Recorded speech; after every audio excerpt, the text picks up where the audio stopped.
Et bonjour à tous. Aujourd'hui on va parler asymétrie. Donc voilà, on a Anas, jeune footballeur.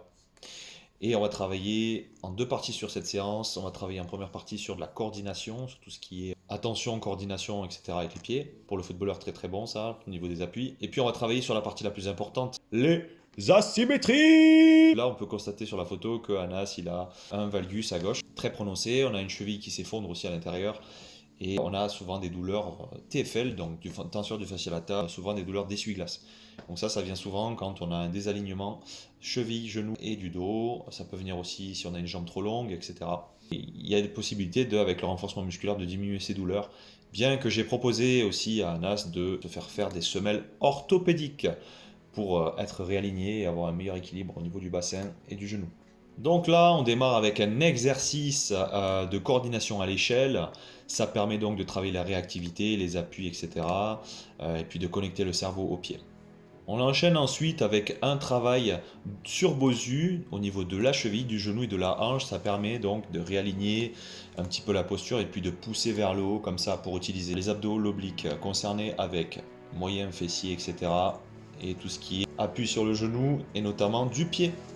On travaille vraiment tous les muscles en périphérie du genou. Et on continue avec un travail de coordination ici, où on va chercher la réactivité, la vitesse et la précision.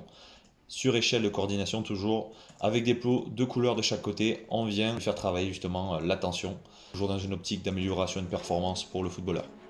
On attaque directement avec le travail d'oblique ici, qui sert justement à rehausser la posture. Donc on va venir renforcer l'oblique pour rééquilibrer le côté déficitaire, ce qui fait que on a un effondrement au niveau du bassin qui remonte et puis le genou qui part en essuie-glace. Travail d'ischio-jambier qui va servir à renforcer et à tirer tibia péroné vers l'arrière.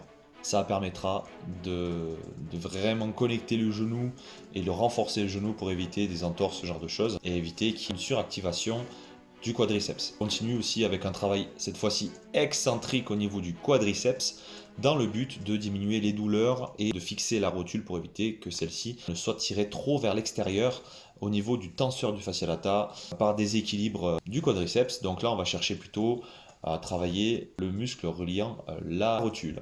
Voilà, donc avec un travail excentrique ça permet de essorer le tendon dans une optique de tendinite, comme c'est le cas pour lui. Ça permet d'essorer le tendon, ça permet de drainer, d'apporter de l'eau, etc., des nouveaux nutriments, et donc une meilleure cicatrisation et une meilleure durabilité au niveau du tendon.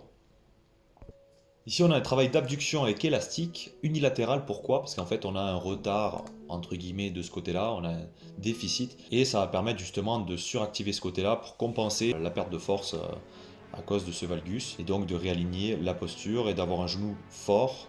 Et on va aussi travailler juste après l'adducteur. Enfin, pour terminer ici, on a un travail au niveau du pied pour éviter que la voûte plantaire ne s'effondre vers l'intérieur. Donc on va travailler le côté latéral de la cheville, comme on peut le faire lors d'une entorse, tout simplement. Donc on va suractiver ce muscle-là pour éviter que le pied, et ça c'est le plus important, que le pied ne s'effondre à l'intérieur, pour que le genou soit bien aligné avec le pied et la hanche.